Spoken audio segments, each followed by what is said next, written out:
Hi guys, I'm Momin. Welcome back to the OCD Recovery channel. I haven't been here for a while. I was traveling. I took some time off and I had a great time. So I'm glad I did that. But I'm here again after a while to talk about the ups and downs on the recovery journey. But before I go on, please subscribe to our channel, leave feedback. We always like to know what you think, and it gives us a better idea of what's working, what's not working. Like this video, it helps us get our videos and content out there.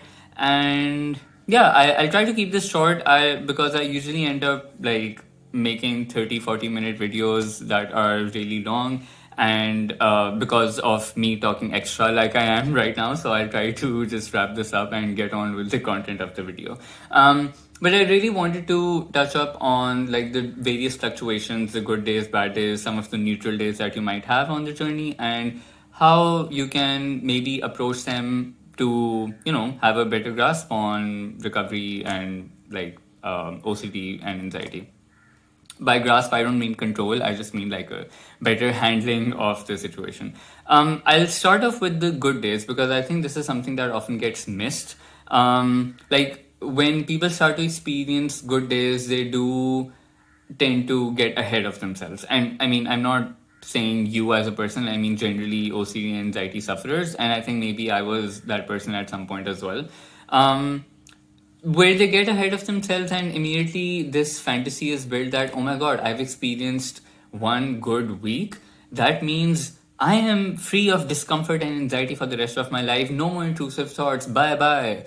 I am like a trooper soldier. I am on my way to great days. So there's this like big fantasy that is built in our head, and that is us just deluding ourselves that we are immediately magically free of everything without really any effort, or like or some effort, and we think that okay, that much is enough, and now we will never have a sad bad day ever in our life.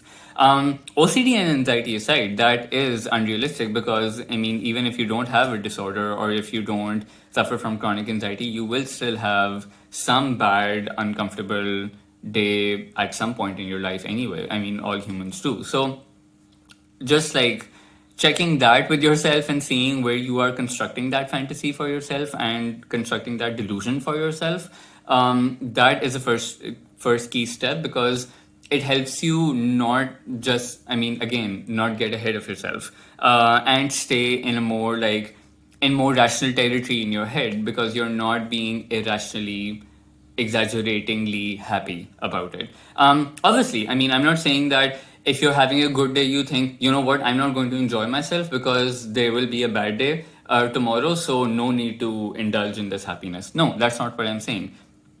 Genuinely, like, enjoy that day, cherish that. Just don't make it into something that it may not be.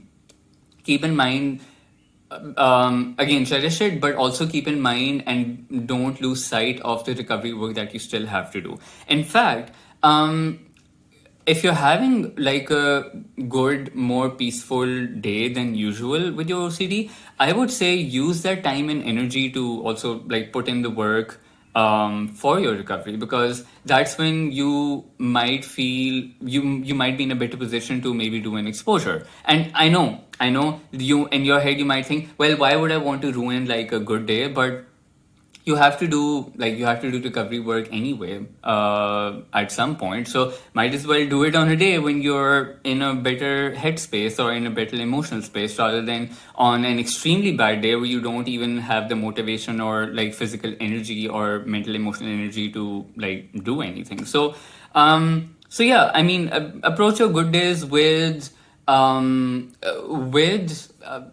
do you call it, yeah, I mean, indulge in them, enjoy them, but just don't jump the horse and jump the gun, not jump the horse, jump the gun and think that, okay, it's all rainbows and butterflies from here, because that's not realistic anyway, even for a normal, non-OCD, non-anxiety human being. On a bad day, it's like, the difference between a non-OCD sufferer having a bad day and an OCD sufferer having a bad day is that non-OCD sufferers will have a bad day, and they'll just suck it up and they'll just think, okay, we're having a bad day. This is not like I woke up on the wrong side of the bed and let's just get on with our day. With OCD sufferers, at least, I mean, I know I did this, and I have like seen other people do this. Like on a bad day, you will keep repeating to yourself, "Oh my god, this is a terrible day, terrible day, terrible day, bad day. This is so bad, this is so bad. When will this end?" And so this is almost like a script in our head that's on a roll that we're constantly repeating to ourselves, and that's really not helpful because I mean, reinforcing that concept to yourself is basically you complaining and just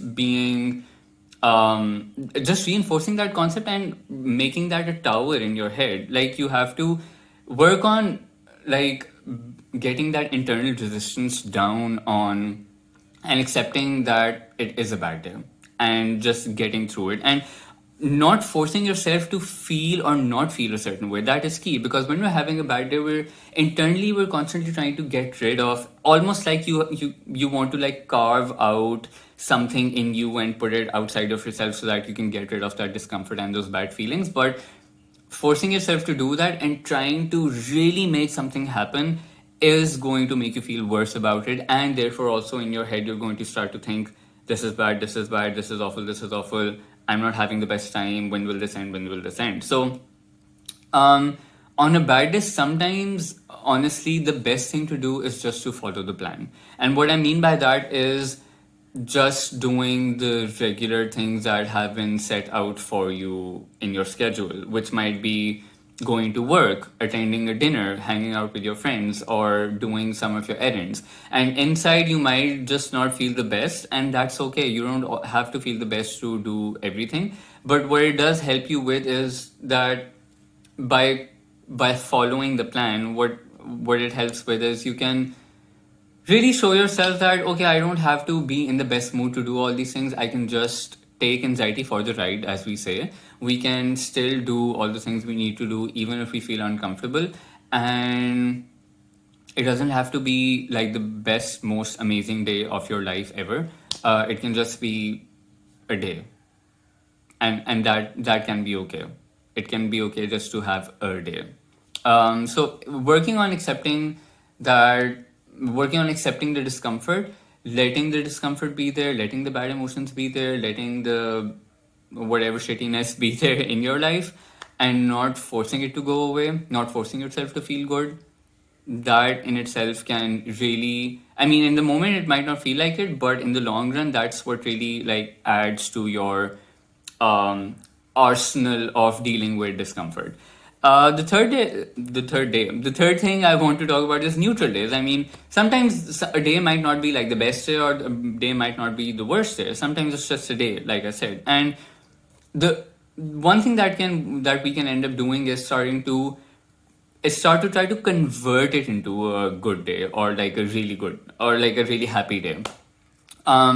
We might try to like force our feelings a certain way. We might make a plan with someone just to try to be like, okay, this is I mean, I have this opportunity, I have this window, day is going okay. What if we make it into from okay to a really happy day? And that's kind of like you also trying to escape any possible discomfort or sadness that might come your way in that moment. So it's almost this internal analysis of the day and analysis of your feelings, of your thoughts.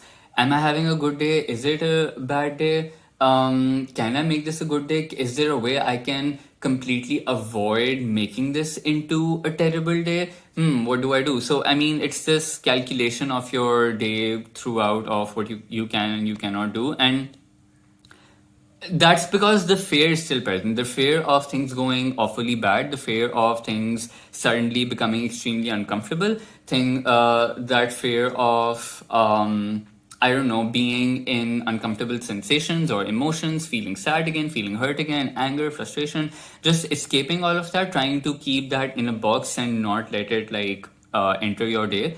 I mean, we get into this analysis. So that fear, I mean, you can work on disputing, as we talk about, and there are like plenty of videos on this channel on disputing. So disputing your worst case scenario, working on accepting your worst case scenario, bringing the fear down of, hey, even if I do have an uncomfortable day, I know I won't like it, it will suck, to be honest.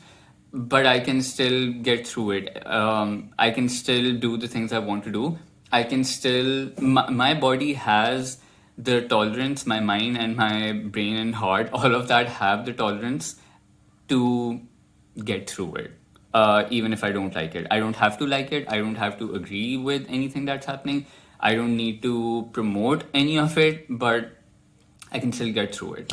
And that's where, in fact, doing exposures on maybe good days can really help you, because it's something about it reconfigures something in your brain, in the sense that if you do like recovery work on like a relatively good day, it can it can really show you that you don't have to avoid complete discomfort and sadness and uncomfortable sensations to have a good day. For me, in fact, I would say some of my good days were when I did some of my difficult exposures, because for me, I mean, yes, I like physically and mentally, I wasn't feeling very happy or very upbeat, but at the end of the day, for me, it was an achievement. It was a big achievement. I overcame that challenge. I completed that challenge. I overcame my fears. I overcame a lot of avoidance that I was doing. So that can count as a good day as well. A good day doesn't have to mean good, happy, comfortable feelings. It can also mean overcoming a hurdle in your daily life. So yeah, I mean, and so that's where like exposures can really help. On good days can really help, where you stop awfulizing the nature of feeling uncomfortable in your life, because you can see that you can still do it and still get on with your day, whether you're having a good day or a bad day, doesn't matter. And the last thing I want to touch on is setbacks. So I mean, when we have a setback, honestly, it is unfortunate. Like sometimes when you have a setback, it does suck. It doesn't feel great at all if you have a setback. It's I mean, sadly, it's just part of it in a way. I mean, we all wish it was all uphill, but it isn't. But with setbacks, I would also draw that analogy of like you having like some money in your savings account, and on a rainy day you might have, like, I don't know, like a hospital bill or like some big amount that you unexpectedly have to pay somewhere. um just but and when you do that and your savings go like down a bit, like what do you do the next day? You don't think that, oh, you know what, I spent all my savings, they all had to go somewhere, now I won't save up at all, like what's the point? No, I mean, next year on, yes, you will probably, you might feel demotivated, you might feel upset about it as well, but the next day you still, even with that demotivation and even with that upsetness, you still, maybe with your next salary, you put like some extra amount into your savings and you think, well, you know what, it can't hurt, let's just put some more in it, and then slowly you build your savings back up. This is what I'm kind of going through right now, by the way. I mean, I think it's by no coincidence that I've used this analogy because I think somewhere in my brain it's there. I had, and I still have some savings. Like my hair is just a bit like all over the place today again. But like my savings, I had quite a lot of savings, and I still do have savings. But I did have to spend like a big chunk recently, and the amount went down, and it wasn't great to see. It isn't great to look at. But I'm like, you know what, I had to do it. I mean, there's no other way I could have gone about it. I'll just wait for my next salary and the next, like, whatever amount I receive from wherever, to just and I'll just put a big chunk in my savings after that. So I mean, it's not the best feeling to like do that, but you still like start working on it again. And the same with setbacks. I mean, when you have a setback, it will demotivate you for a while, and it will make you feel sad, it will make you feel disappointed in yourself as well. You will feel exasperated and think that, you know what, I can't go on with this, I cannot do this anymore. Like, what's the point of working on recovery when you have to have this amount of like discomfort again in your life? But not all is lost, because the awareness and the recovery work and the tools that you have accumulated don't completely like just go in some abyss. like you still have those tools, you still have that awareness and knowledge and experience that you can put to work in the future. And of course, it will require some more effort. You might have to sharpen your tools a bit again, but they are not. You don't have to completely construct them from scratch again. So you can, I mean, for a few days, you can take the time to be down about it. You can take the time to be low about it as well. But getting back on the horse again, now the horse analogy works. So getting back on the horse, we're starting to work on recovery again, like in the next day. Slowly starting to put that effort in, whether it's doing more disputing, doing more exposures, trying to do more shame attacks even, or having another coaching or a therapy session, whatever your recovery plan requires. Put in that effort again, do that again, and this time it'll be even better than the last time, because setbacks suck, but I mean, I'm a firm believer in whatever like setback or bad things happen in your life, even if they happen repeatedly. I am a firm believer in the fact that every time you can learn something from it, or you can add something to your toolbox or your arsenal or your protective gear, whatever it is, or your like list of lessons that you've learned from it. So with setbacks as well, I can say that yes, they suck, and I wish they did not happen. But at the same time, I mean, they happen. If they happen, then they happen. And what we can do to make the best out of it is to build more frustration tolerance, build more strength, build more persistence, build more consistency, um, and just gather more and more strength and resilience. That's the word actually. Build strength and resilience along the way with every new setback, with every new difficulty that might come our way. Because that's not just for OCD or for anxiety; it's just for life at large. Because even if you overcome OCD and all your fears go away and you never have any intrusive thoughts, I mean, difficulties in life will still exist. You will still have like illnesses or diseases or like deaths of loved ones or a car accident or someone cursing at you in the queue at the bank or something like that. I mean, some inconvenience will come your way. So, building that frustration tolerance, again, Nick has done quite a few videos on frustration tolerance. Kirsty has done videos on frustration tolerance. Those will really help you, give you more insight about how you can build frustration tolerance, why that is helpful, not just for OCD, but for life. So yeah, that's some of my advice for good, bad, neutral, and setback days. Hopefully this helps. If you have any more questions, if you need more information or more, I don't know, like more of my feedback or experience or analysis on it, I am more than happy to provide it. So I'll see you guys in the next video and hope you guys enjoyed this one. I tried to keep it short, almost 20 minutes again, but you know what? I did what I had to do. So hopefully this is helpful for you. All right. Good night. Bye. Or good afternoon, evening, whatever it is on your end. Bye.